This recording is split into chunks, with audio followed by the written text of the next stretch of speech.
I wrote down. I don't know what I did with it. You said she wrote it down. I don't know.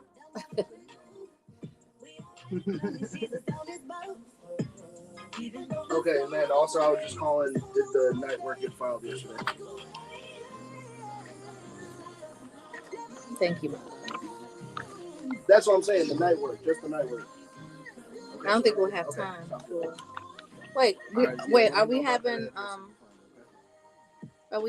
community chatter? No, why not? It's not coming. She's not coming. Okay, cool. Then we'll do that at the end. Oh wait, he's coming at the end, right?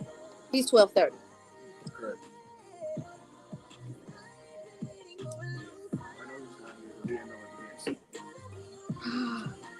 Okay. You got a minute on the story. There you go.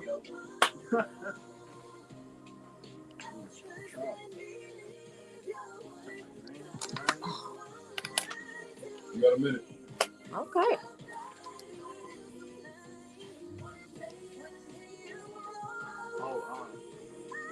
Friday used to be that Andrew Canyon.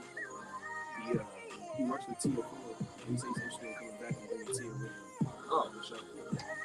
Well, good in May. Yeah, man. Oh, because Tia graduates this year. Mm-hmm. They want to come host. Oh. She's gonna go crazy in politics. Isn't she amazing? She already looked like a politician on the stage. Didn't she? She Walked in with her. Didn't she? She's amazing. People around me saying, "Is that his wife?" No.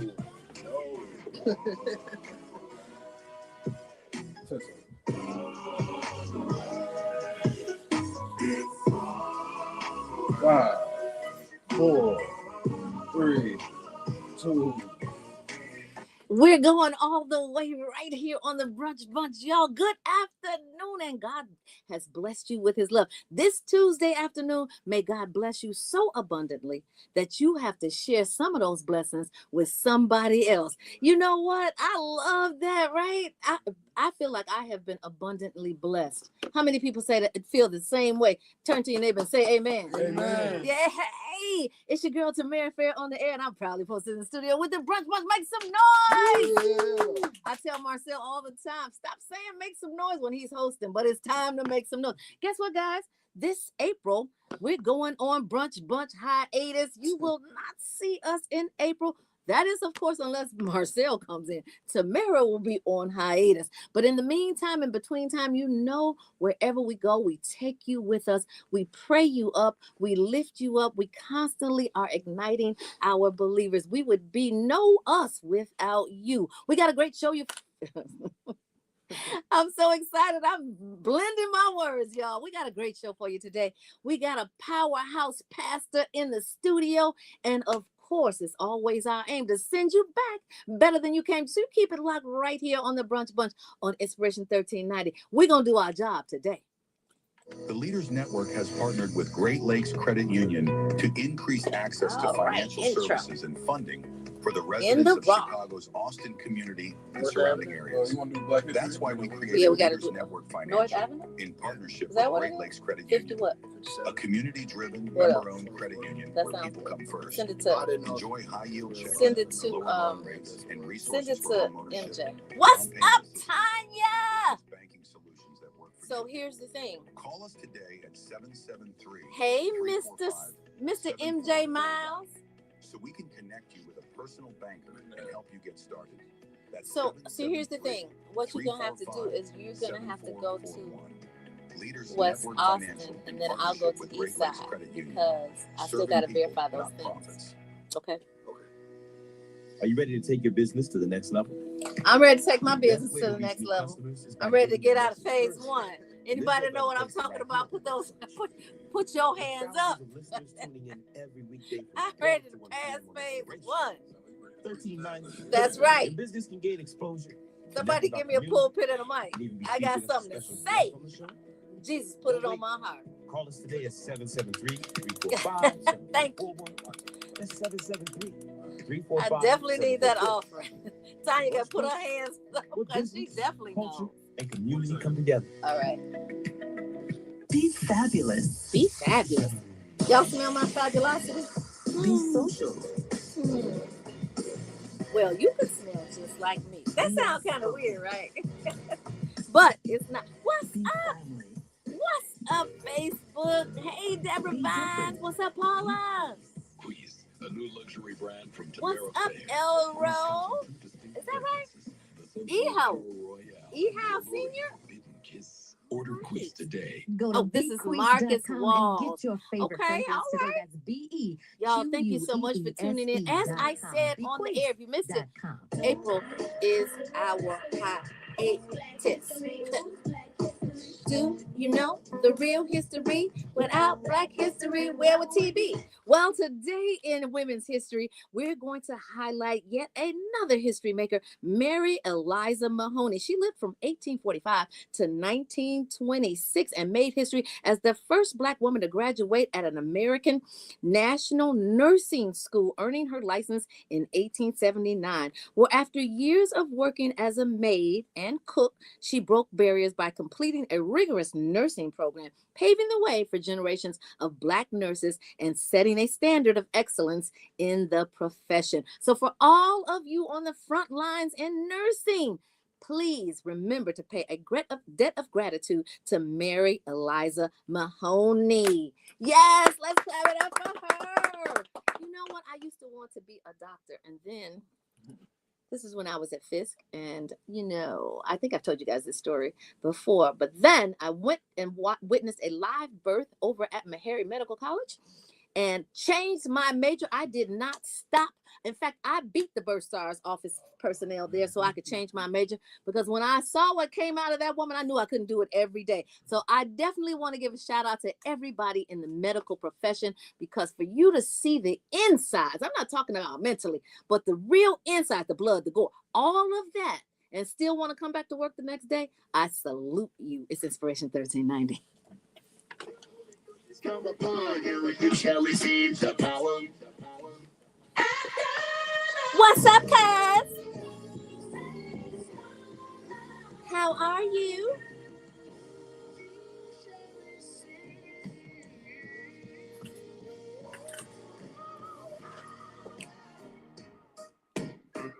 This is I Love You. Power. Donald. Power. And the Clark sisters. Y'all better come on, Clark sisters. What's up? What's up, Letitia? Good afternoon. Angela Johnson. Hey, hey. I love the way you spelled hey, too. We just going to elongate it. Hey.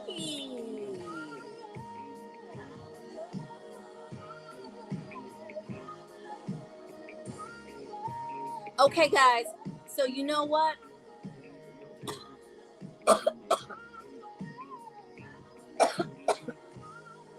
Give me my topic for huh? Woo, child. I'm so excited. I'm coughing through the whole show. No, I'm not claiming that. I am praising through this entire show. So didn't you tell me that Winona was coming today? No, he did tell her. Oh, okay. Cool. Should I feel well? What's up, Gary friends? I know you're going to be in Nashville on the first weekend in May. Am I right? If I'm right, throw those hearts up.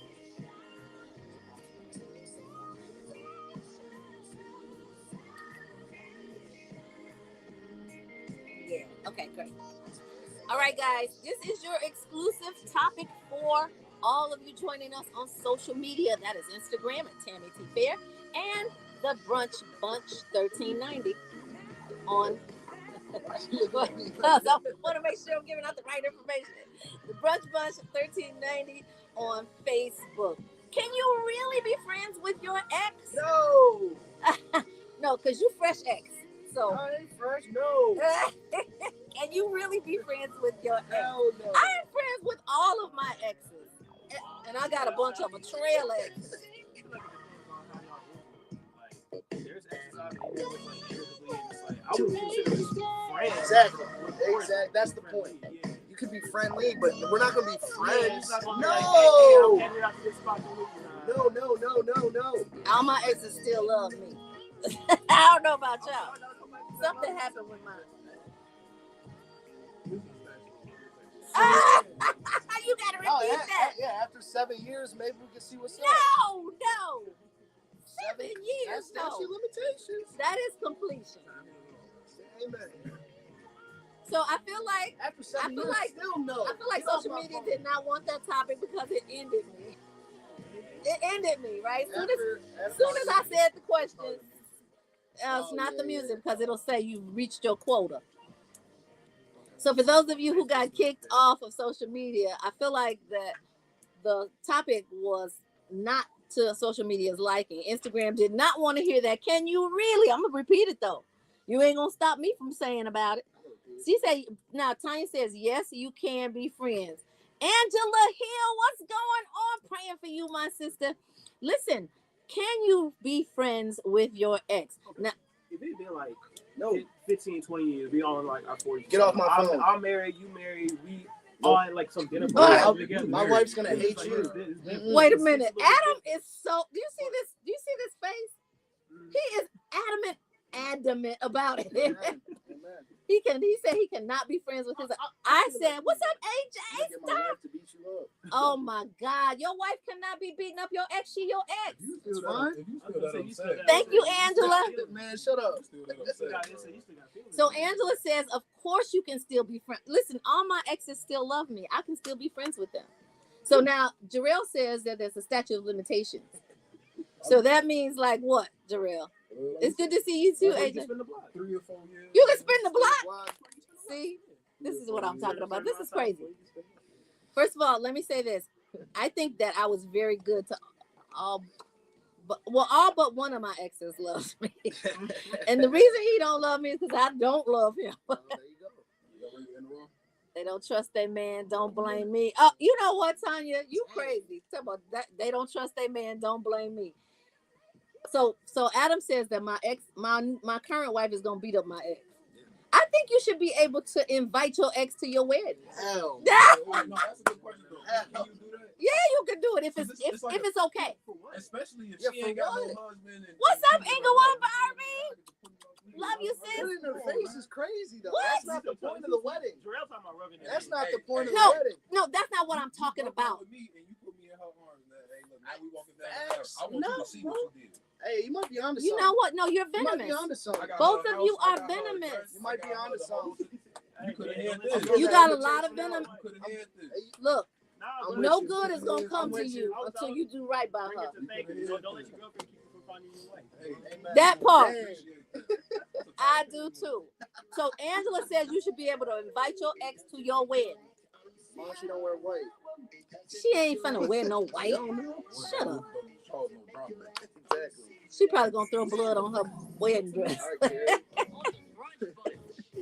Well, Pete Hegseth shockingly blocks Army promotions for Black and women officers. So you can imagine what Black women officers are getting, right? So a new controversy is surrounding the Defense Secretary, Pete Hegseth, after reports revealed he blocked the promotions of 4 Army officers, 2 Black men and 2 women, from advancing to the rank of Brigadier General. Well, I love seeing that word. I don't know why, but every Army show that I've ever seen, when they say Brigadier, I say it 10 more times, right? I'm not going to do it today, though.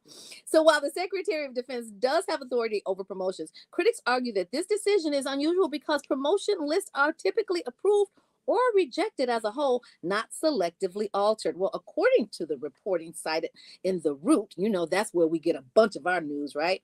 The officers that were removed had very strong service records and no clear performance-based explanation as to why they were given or singled out from a promotion. And so in some cases, the concerns raised appeared 2 factors like prior academic work on race in the military or involvement in past operations rather than misconduct or lack of qualifications. So the situation has sparked widespread concern among critics who see it as a part of a broader pattern under Hegseth's leadership and the current administration's push against diversity, equity, and inclusion efforts in the military.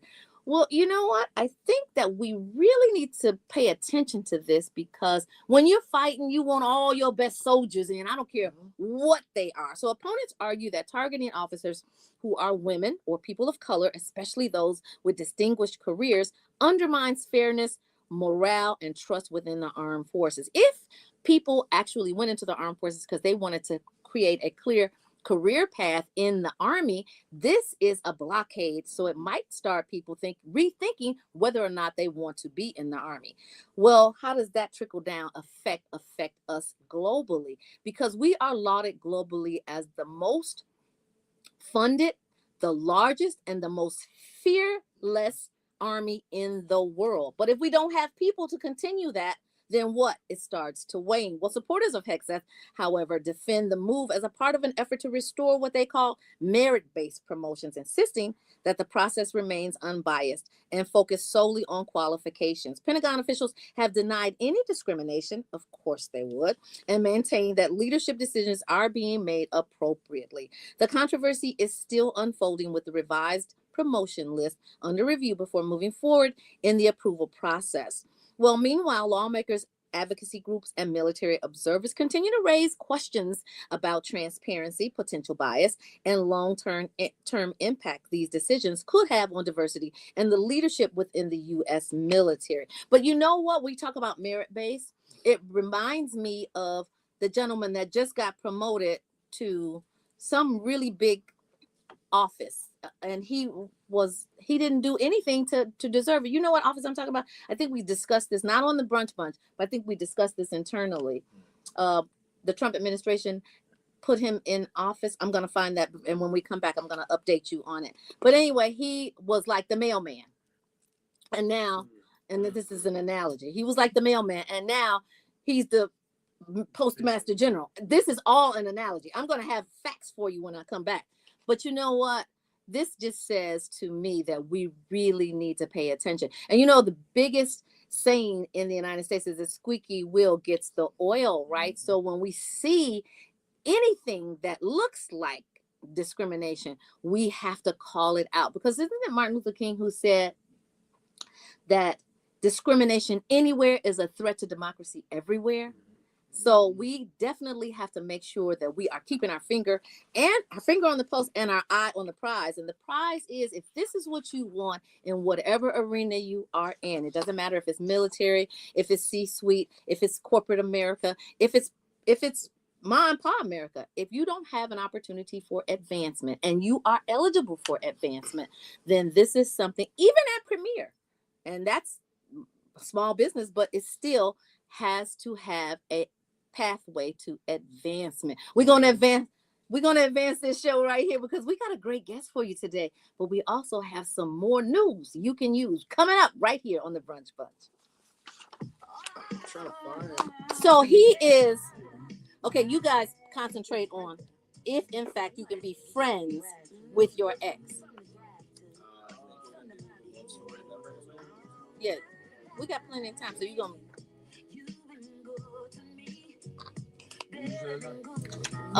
this guy, this was last week, he got promoted to, yeah, you know what I'm talking about? What? Yes. That's the thing. Look at his family. Trump had no political background, whatever. My family? Not some of them. Not my family, but like my home. No, definitely not some of them. No. The family of Not at pigs? all. My family, no. No. The homies, yeah, sure. For sure. But that's not nepotism. You know why it's not nepotism? Because it's not family promotion. Nepotism in itself is family. No, it don't have to be a kid. It just has to be a relative. Please look up recent promotion for unqualified, put that in quotes, unqualified high governmental position, because I want to know who that was. All right, guys, let's go back to you. Do you think that you can be friends with your ex? And if in fact you've moved on and you are getting married, do you think that you should be able to invite your exes to your wedding? Now, for women, that's probably going to be an issue. Now, for me, I think like a man. So I wouldn't care. You can bring all your exes to my wedding. Our wedding. It does. What matters? It's the thing, right? I'm cool, but also I don't feel like none of my exes upgraded when they left me. Like, that part. So as long as your new boyfriend ain't colder than me, No, yeah. I'm cool. You feel now? Your new boyfriend with a million. I didn't say nothing about can you bring your and plus one. I said can you bring your ex to the. They ain't getting no plus one. I'm just saying. We ain't gonna feed two of y'all. I can only be cool if the new boyfriend ain't cool with me. We only gonna be cool if it's a down. You know what? That is so superficial. That is super superficial. That's true. I don't care. If her new Let me tell you something. If he a taller, stronger, more money version of me, oh no, He ain't coming. Then I got No, he ain't coming to my wedding. Michael B. Jordan, he's off the guest list. No. How the girl you got? First of all, you don't know. We haven't quantified how long the ex was between the last time you was with her and the time she with him. She left me for a better dude. But why he gotta come to the wedding? You went way outside of the scope of the. He don't have to come to the wedding. It's just she can come, but I ain't gonna be cool with her if she got a better dude. Like one of my homies just gave me a wedding invite, but it was just me. What am I supposed to do with that? Go. What you mean? I'm a slide, but no plus one is crazy. No plus one is crazy. No, it's not when you gotta pay for the wedding. Yeah, I was gonna say like Don't invite me there. That's a different situation. That's your friend. That's like a friend. I don't know. We're talking about an ex. Let me tell you something. That is different. It's way different. It's way different. Y'all need to practice focusing. Yeah. Because y'all went way outside. Yeah. Y'all need to just focus on the question. The question is, should your exes be allowed at your wedding? Well, actually, should you continue to be friends with your exes? Yeah. And if you are friends with your ex, Get your favorite fragrance today. That's BEQUEESE.com. you know you up next, right? I cannot Are you ready find to take your business to the next level? government official promotion. Look on social media. Look on social media. Because it was on X that I saw it. It's better because you left. Y'all ain't with. Your business can One. Thanks for joining, guys. Don't wait. So Angela Johnson said they can watch me do it. Oh, no, you're right about that, Angela. Generation does make a difference. I actually got this from my mother and my father. Now, my father has had 11 wives, including my mother, right? I don't know that they've ever been like sister wives or, kicking it or nothing. But my mom, every party that she's ever had, all of her ex-husbands have been there. Now, most of them have passed on and gone to glory, except for my dad. This? Where people come first. I think these got kids. I don't think that's like the Homeownership, down payment assistance, and can't be like, no, your mama solutions that work for I'm you. okay. Call us IRS today and at ring a bell. 773-345-7441. Find out what he has done, because I think that might be very shapely. And help you get started. I think all he did was whistle blow, and then now he's the head of the IRS. Leaders Network Financial. Which is absolutely Partnership with nuts. Great Lakes Credit Union. You gotta snitch your way. Serving people, not profit. You gotta snitch your way. Oh yeah, that is the whistleblower to the IRS. Yeah. That's crazy. All right, so no brother Marcel today, but you got the next best thing. You got big brother Jarrell, and I got the news. They get the views. All right, so what's going on today is Trump faces a decision on whether to start a ground war in Iran. So the United States is facing a critical decision as it conflicts with Iran intensifies, raising the possibility of a ground war after weeks of sustained airstrikes. American forces have launched an extensive attack targeting Iran's military infrastructure, but those efforts have not brought a decisive end to the fighting. Iran continues to respond with the missile and drone strikes across the region, keeping tensions high and key global choke points under threat. Military leaders are now weighing whether to escalate beyond air power by deploying ground troops. Options under consideration include more limited operations, such as targeted missiles by Marines or special forces to secure strategic sites. However, even these narrower actions carry significant risks, including American casualties and potential for conflict to expand into broader long-term war. Iran presents unique challenges for any ground campaign. Its geography, military capabilities, and network of allied military across the Middle East could complicate U.S. operations and draw American forces into a prolonged and unpredictable conflict. Concerns are growing within the Pentagon and among lawmakers that what begins as a limited intervention could quickly evolve into a deeper military entanglement. The situation has become a high-stakes crossroad, escalate with boots on the ground and risk wider war, or seek a path to de-escalation in a volatile and rapidly shifting landscape. Where is our country going? Where is the future going? You know where it's going. It's going to war. But what is this big affection with war all of a sudden? I know it makes money, but it also kills people. Mm-hmm. And you know what? You don't even have to go to war to kill people. All you got to do is go to the grocery store. The prices are killing people. Like, or let's just say you don't go grocery shopping. Let's just say you only go to a gas station. That's killing people. Like, you don't have to go to war to kill people anymore. Like, literally, if you are going into different places and you getting these viruses, that's killing people. I am so tired of this threat of war. It is just people are stressed out. And it's all over the world. And it's Yes. not just America. It's not just Iran or any of the other countries. It's all over the world. There's war going on all over the world right now. And a lot of it is just politicians making decisions. And if you kind of talk to the people, everybody's in the same kind of situation as far as citizenship. Nobody really wants to go to war, especially with the threats. You know, we're talking about nuclear threats and things like that. With the threats in the states being as high as they are, nobody wants to go to war. So, but I am going to ask everybody that can hear me, man, please pray for our troops. Yes. Please pray for any and everybody that's getting deployed, that's going overseas. Guarantee you there's a lot of troops that they not in support of everything that's going on either, but they don't really have a choice. No, so, they have to take orders. And every single day, you know, we're hearing about airstrikes in the United States, you know, being missilized, being bombed and things like that. And so just like I said, pray for any and every troop that's out there right now. You know what I don't understand? And I've often asked this question.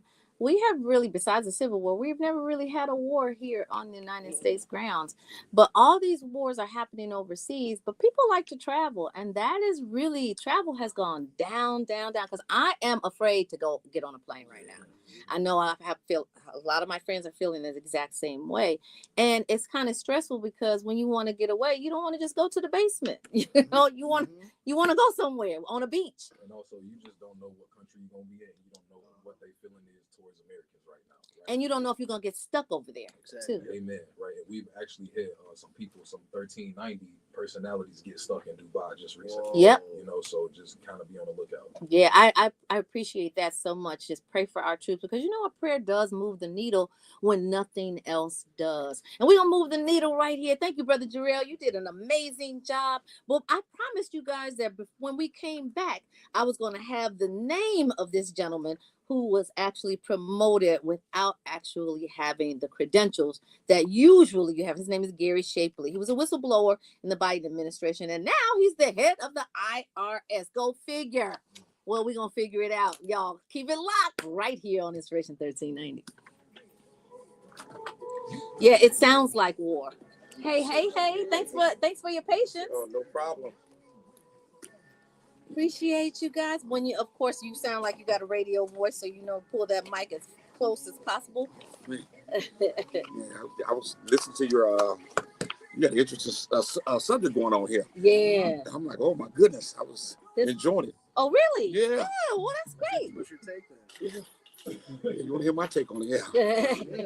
I think it's demonic. Okay. Yeah. You know what? I think you got a right correlation there because war is demonic because you never know. You're going to fight a war that people that you don't even know. Well, you might know the president. Are you talking about the relationship stuff? I thought that's what you talking about. Yeah, I'm talking about the relationship stuff. Yeah. Oh, Yeah. Oh, you can hear that? Okay, you were on social media. Yeah, I was on social media. Okay, I thought you were talking about something else. No. So, no, that's not demonic. Inviting your exes? Yeah, we're going back on air on that, right? Yeah, we don't talk about anything social media. We keep it exclusive to social media. That's what I'm saying. We're on there now. We're on there now. Yeah. We talking now? We're talking now. My goodness. Your ex going to the family bar mitzvahs, bat mitzvahs, and barbecues. What's a bat mitzvah? That's for the ladies. For the ladies. Okay. Yeah. No, I don't believe in none of that. No? No. They're your ex for a reason. Yeah, but you may have maintained a friendship. You may have, but then you gonna intertwine them with your new situation. Well, it started out, it morphed into that. Okay. It started out with, can you remain friends with your ex? Yes, you can. You can remain friends. I ain't calling out to go get coffee. Yeah, we could be friends. Well, But friends is, come over my house and go empty my garbage. No, empty the garbage. No, because if you cross those lines before, you know. No, I'm not talking about come over and hit it. I'm saying if you can be a friend and be mutually beneficial to each other. No.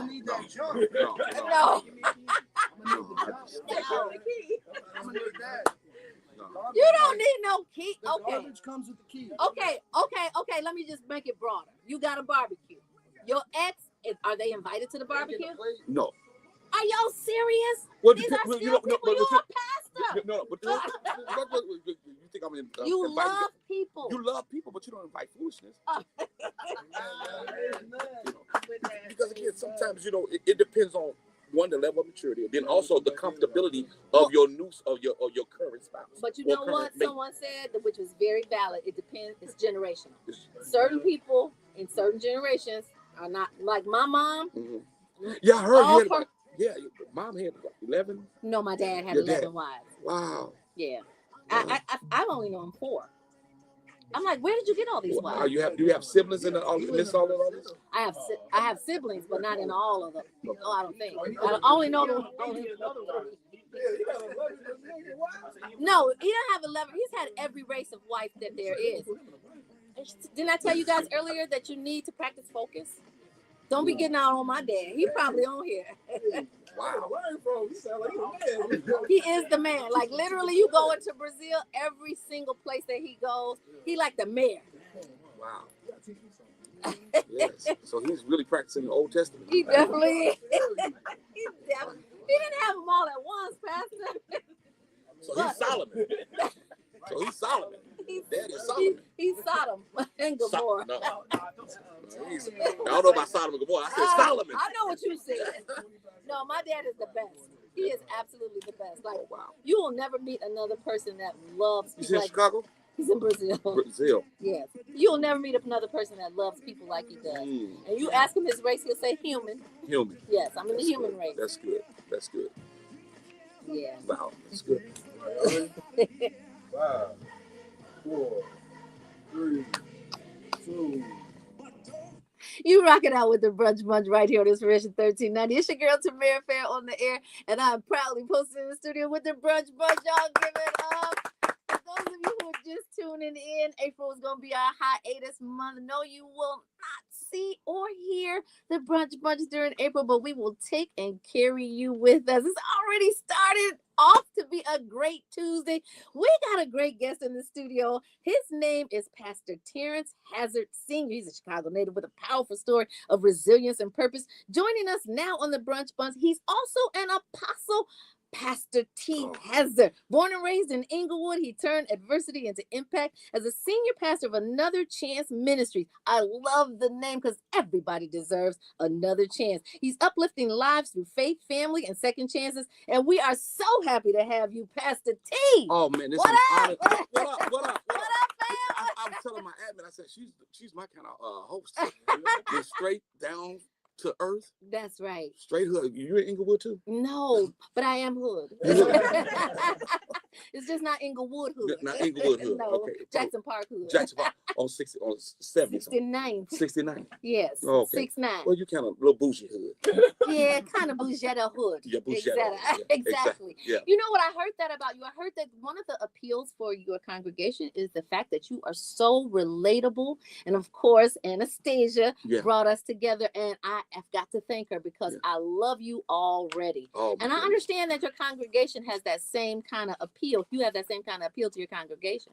So Another Chance Ministries. Yes. Tell me where the name came from. Well, first of all, let me just say thank you for allowing me to be here. It's a pleasure. Thank you so much. And I also want to send a shout out to Anastasia, who's a spiritual daughter of my house, who made this this connection. And I also want to send a shout out to my family, my wife, my children, and the greatest church on this side of heaven, which is Another Chance Ministries. All right. Let me just, I want to just talk about what you said. I am born and raised Inglewood. Mm-hmm. I mean, straight Inglewood.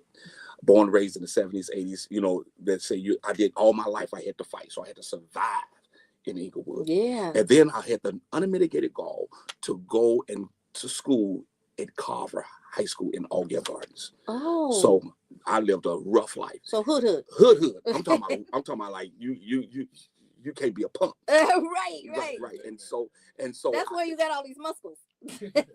Okay, well, I think this shirt goes. Oh, okay. And so God spoke to me. I'll never forget this. I was born and raised in the church, but even though I was in the church, but I still yet, wanted to prove that I was a part of the streets. Mm. So sometimes, when you're called to do something, but you want to prove to people that, oh, I'm that. You're not really that. Yeah. But you have to show them. So that means that you have to go out there and whoop a couple people more than the average person would, to show them that you fit in. So you had 1 foot in the pulpit and 1 foot in the gutter. Yes, that's exactly what it was. Yeah. And selling drugs more than the cartel, doing all those damnable things. And so I'll never forget, I'm sure they're probably watching, I was in the thing. And so I was asking God, I need to come out. And so I'll never forget, we had what we call a meeting. Come to Jesus meeting. We had a Genie come to Jesus meeting. And so they was getting ready to violate one of my friends. And so they told one of my friends, they said, Stack, that was my name in the street, Stack G. They said, Stack G, we know. I'm writing that down. Yeah. They said, we know you're going down with your boy. We just letting you know there's something about to happen. I said, well, it's going down. So I'll never forget, to make a long story short. So we are in the circle. And so they was calling, he needed to pay taxes. When you sell drugs, you got to pay taxes. Mm-hmm. And so my friend was like, I'm not paying no taxes. So, they did what they do. And so everybody stopped up in the guns and things of that nature. And so this is what allowed me to get out. There was a bullet that went into my mother's house. I had just hit from this meeting. The tax meeting. Mm-hmm. Yeah. And so my son, who was 6 months at the time, was in a car seat. And the bullet was even right now, it's in my mother's wall. And from that day, I told who the general was at the time, who was the governor, in the neighborhood. I said, I got to get out of this. Mm. And he says, you can't get out. I said, you have to let me out. I said, because I have a son that I need to live for. That changed my life. And from that day to this day, I haven't looked back.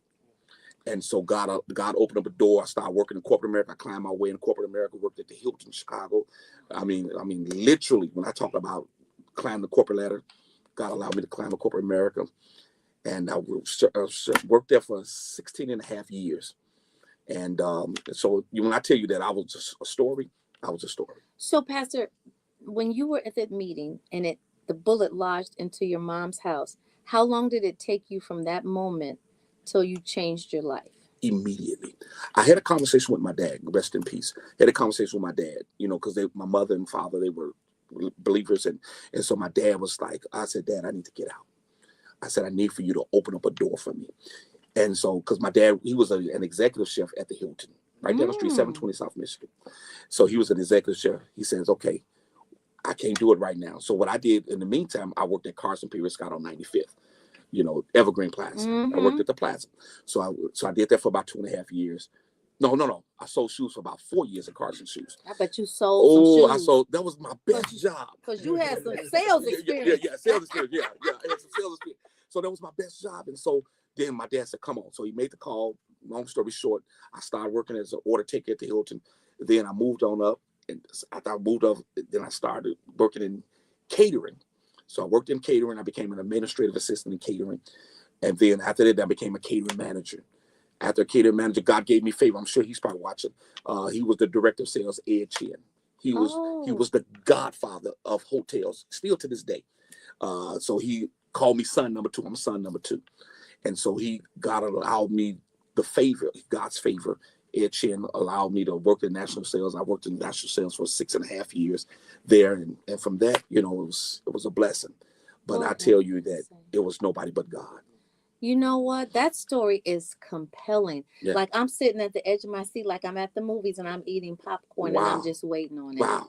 Wow. Because when you look at your life and where it was, Mm-hmm. and you look at your life now, and not just the now, but the next, and how many people you are taking with you along that mission, because there's so many people that share that story, Yes, but it didn't live to tell it. It didn't live to tell it, and and that's the reason why God gave me the name Another Chance. To be honest with you, I did not want to be a pastor because of what I've seen growing up in the church. I've seen a lot of hypocrisy, and I said, I'm not going to do none of this, God. Mm-hmm. And He says, you will do it for that very reason alone. That's why I called you, because I will be able to reach those who grew up as pastors. They had a silver spoon in their mouth versus those who understand the streets. And so I often say that Naughty by Nature used to say it like this: if you ain't been to the hood, don't come to the hood, because you won't understand the hood. Yeah. So I'm able to, I have my pastor's friend, they said, why are you out there every Saturday? I'm out there hungering for Jesus with my church. I'm out there. Pastors they have criticized me. You don't need to do this. I said, you all can have the pulpit, give me the streets. I want to be able to relate to those that are down the path that I was going, that I can relate to. Again, you going back to your gated community. They going back to the hood trying to survive. So my job is, I've been where you are. I want to help show you this pathway. Apostle, this is amazing. So to see you take that right turn and not just block the street off after you took that right turn, but open it up so other people could do the same thing. Yes. Now, you have made an amazing congregation. Yes. You've also opened up the doors, not just for church, but for uplifting, leveling up. Let's talk about the melting pot. The melting pot. Well, I'm going to allow my daughter, she's going to talk a little bit more about it. She's going to give you the more depth. The melting pot is this, in a nutshell, but she's going to give you the more in-depth of it. The melting pot is this. We have a multicultural church. And so I believe that the church, I don't want to just pastor just my race. I want to be able to pastor Lithuanians, Bostonians, Jamaicans, Africans, Latin Americans. I want to be able to pastor those people. Mm-hmm. So again, because I want a glimpse of heaven down here on earth. When I get to heaven, it's not just going to be a segregated just for blacks only. I want to be able to, man, we all worship together. We are blended, but we have one common goal, and that's we love God. So that's what the melting pot is about. Melting pot. And so I want to, my job is to go out there, build, one race. We don't see race. Like my dad. Yeah. The human race. The human race. That's right. We don't see one race. And so that's what the melting pot is all about. She will give you more details in terms of what the melting pot will look like, in terms of where we're trying to go, what we're trying to achieve, what we're trying to accomplish. Can I allow her to? Of course. Now, you got Crystal. a big job to be the preacher's kid, right? Yeah. And for you to put that in perspective and jump in head first, I just got to give you a shout out. Yeah. Oh, okay. You are welcome. So the melting pot, obviously that's your passion project as well. Mm-hmm. So what in depth do you have for us besides what your dad has already explained? Well, first off, he painted the picture very well. The melting pot literally is everyone just coming together for one common goal, and that's to build the community. We want to build the community so that people can have heaven down here on earth. They can learn about the glory of God. They can learn about holiness, and we just want to be able to do that for the community. So our goal is to raise money for a building so that we can complete that goal. We want to have classrooms for our youth. We want to be able to have a daycare center for our babies. I mean, it's a lot of people out here having kids, and we need to be able to have a place for them to learn about God, learn about values, learn about morals, and still be children. Mm-hmm. We see 10-year-old girls looking like women nowadays. So we want to help raise the youth. We want to be able to have stuff for the young men and give them a childhood. Yes. And still give them a childhood. I was looking at with the park yesterday. I love seeing them being able to be at the park safe and be able to play. Yes. You know, so we want to be able to have that, have classrooms, have job readiness classes in our area. People they have high school diplomas, but they don't have college degrees. Yeah. They don't have jobs. So they don't know how to write a resume. They don't know how to interview well. So we want to be able to provide classes for that. So our goal is to be able to have a building so that we can do all of that in one place. Feed the community. It was a season where we were feeding the community every Sunday. Hot meals. We weren't just giving them sandwiches. I'm talking about baked chicken. fried chicken. When y'all gonna start that up again? We want to be able to do that. And that's the reason why we need to build it. Yes. Because That's again, right. thank God. Well, first, don't gloss over this. Okay. You did an amazing job. Yeah. Now, but not only did you do an amazing job, you hit on some really, really important points because we don't know how to interview. Mhm. I actually interviewed a young lady and she fell asleep in the interview. I never thought I'd see anything like that in my life. You didn't really want a job, sis, or Yeah. you had 3 that made you too tired to interview for your 4th one, right? Wow. Right. So yeah, I totally agree. We need a building. Yeah, we need a building. We definitely need a building. And so that's the reason why I don't look like your average church pastor. Because when I say I love the community, I love the community. I love God's people. Some people, and no shade, some people, they love the tithe and the offering. But if you don't have the tithe and offering, I'm still gonna love you. I want to get you, because you get the soul, then you'll develop them to become productive in society. Because you know what, Pastor, you're right. When people feel like their soul is being fed and valued, they give and they give and they give again. Yes, they will. And that's not the purpose. I understand that. But when you say, okay, we need a building fund, you don't have to beg for it because it's already there. They know what you're going to do. They trust you. Yes. And that trust factor is what we're building here today and what you have been building for the entire time that you've been in your pastoral role. Accountability. Exactly. Accountability. I'm sometimes my wife tells me, she say, you don't have to tell it all. I say, you know what, if people are giving their hard-earned money, you better be accountable for every dollar that you're spending or that's going out there. I am extremely accountable. Again, building fund, it's here. We use the building fund money for this particular project. So we took it from there and we use it for this. People respect you. They honor you when you're honest. Good thing you're a pastor, not a politician. Yes. You know what, y'all? We got heaven right here on earth. And Mary said it best. When I get to heaven, I will already know what it looks like because it's right here. He's building it. Yeah. It's Inspiration 1390. Oh, honor. Awesome. Love you. I love you Oh, back. man. Man, this was great. This was great. Thank you. We gotta come back. Yeah, anytime. Yeah. To heaven. Oh, you right sing here. too. You sing too. No, I only sing in the shower. Do you see that? I see no water. I see no water. You don't see no water. Oh wow. I can only carry a note. I can't do the whole song. Oh, you do. You can do a whole song. It's a mental thing. Yeah. Well, you know what? It's funny because I karaoke and nobody don't have to prompt me. I know all the rap songs. Oh wow. Old school rap. No, old school, new school, any school, any rap. No, I can't do the new school. You don't know what they say nowadays. I don't don't know know what what they're saying. Give me Kool Mo D. Give me LL. Oh, now I love Kool Mo D. Yeah, Kool Mo D. I actually know Kool Mo D too. Yeah, you know what? Out of all the rappers, Kool Mo D is my goat. Really, he used to date my cousin, and I'm like, wow, he's a totally different person on stage than he is in the living room. Yeah, he's my goat. Yeah, yeah. He's funny too. Yes, he is. How many? You ready now? I'm ready now. 5, 4, 3, 2. So we are sitting here talking to Pastor T.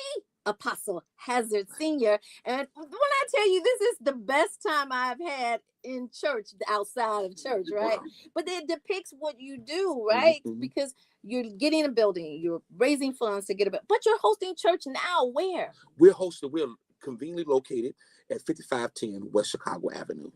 Our services start promptly at 2:00. We have corporate miracles from 2 to 2:15. Then we go right into, worship or whatever the case may be. But we are a church that we're radical. We're radical. We're not your A and B selection, offering their C and D, and then the pastor come and preach, give you 3 points to a poem. We literally experience God. I will not preach unless God come in, because this is his house. Why should he be a stranger in his house? So 85% of our ministry is a makeup of 45 and under. We have a few seniors. But 85% of our ministry are youth. Wow. They straight from the hood. They love God and they crazy about their pastor. Well, you know what? You got all the right ingredients to make a nice cake. Yes, right? yes. And you know what? I say cake because people love eating sweets. And you know, when you talk about the good news, the Mhm. goodness of God, it's a sweetness that really gives Yes. you a peace that's unsurpassed, right? Yeah. So 5510 West Washington is going down 2 o'clock So this this coming Sunday. Sunday. I promise you, I tell people this all the time. Is it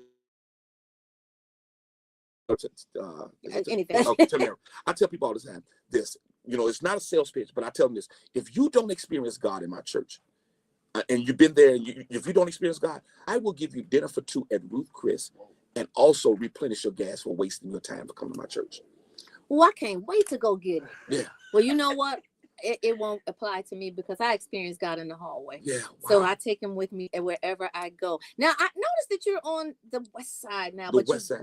you grew up in Inglewood. You got your calling in Inglewood. How do the two intersect? Well, the two intersect is this. Now, that is kind of crazy because, again, growing up, you know, the South Siders hate the West Siders. Yes, Yeah, and vice versa. And vice versa. Yeah. Now, I'm South Side. Now, I think I was grandfather on the West Side because my wife is from the West Side. Oh, yeah. Yeah. You got to pass. Yeah, I got to pass. Yeah. And so, but honestly, to be honest with you, again, I'm born and raised South Side, but the West Side people are so nice. Aren't they? Now, Yes. now on the South Side, you got to, if you look like, you know, like you don't belong, they're going to let you know you don't belong. But see, the West Side people are more country, but you know, because they're Southern migrants. They're Southern and migrants. they got the Southern values, and somehow the South Side people just eliminated all of that. Yeah, they eliminate right? all that. Yeah, yeah. And so, But I love that analogy because it does say that we can bridge the two sides and have a one Chicago, a one God to worship yes, under one pastor who is bringing you to the yes. altar.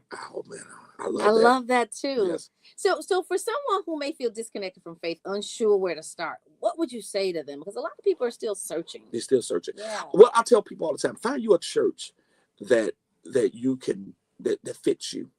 That's where it starts. Find your church that fits you. And then once you find the church that fits you, get connected. Because sometimes when we come into these buildings, we kind of we're judging. But yeah. And so when you're judging, let your judgmental coat down. Let that down. And say, you know, I'm gonna leave it outside. Leave it outside. Be optimistic. Because again, we've had some people that came in our church, they judge and they radical, they jump. But once they found out, now we can't get them to leave, especially the youth. After service, you know, we are hanging out. I tell the boys, bring your PlayStation, bring your Xbox. We're gonna stay here all day, all night, because it's a safe haven. Yeah. We don't want you to go out there and, you know, because most of them, they got the dreads, they fit us aesthetic. They look like, you know, mistaken identity. They look fabulous. They look fabulous. They look fabulous. They look fabulous. You know what, Pastor T? I want to help you get that church so bad. Come on. And I want our believers to weigh in. Don't make me cry. No, I'm gonna make you get some shovels and that way. Okay. Yes. But where can they donate? They can donate. Crystal, give them the cash app to get them everything that they need to make this happen. Yes, so the website is themeltingpotcampaign.squarespace.com. That's where you can donate, and then you can also donate at our Cash App. Melting Pot ACM is the Cash App, and the Zelle is Melting Pot Campaign ffwc@gmail.com. Thank you so much in advance. Well, you know what? We want to get all of that, put that on our socials so that we can actually help you get that building because you're saving lives, you're saving souls, you're putting people on the pathway to God. It can never be wrong when you're doing that. Yes. Y'all, thank you so much for joining Thank you so us. much. We truly do appreciate knowing you and supporting you. Y'all, the Melting Pot campaign is underway and you can be a big part of it. In the meantime, again, April is our hiatus and we're going to absolutely wish you the best April you've ever seen. Y'all, it is always a pleasure to be with you. I love you. I'll see you May the 1st. Be optimistic. Oh, man. That was great. You guys did an amazing thank you so job. much. Y'all saw that? You saw that? This family man, this man of God, he is looking for donations. He is getting ready to get people in our city, not the west side, not the south side, but all the sides united in the name of Jesus. Y'all, please, no donation is too small or too large for you to give. Go to the Melting Pot campaign, and that is everywhere. It's the Melting Pot campaign on Facebook. It's the Melting Pot campaign on Cash App, as well as Zelle? The Zelle. Y'all look for our socials. We will have everything on there for you so you can give responsibly and often. Y'all have a wonderful April. See ya. We're gonna take some pictures.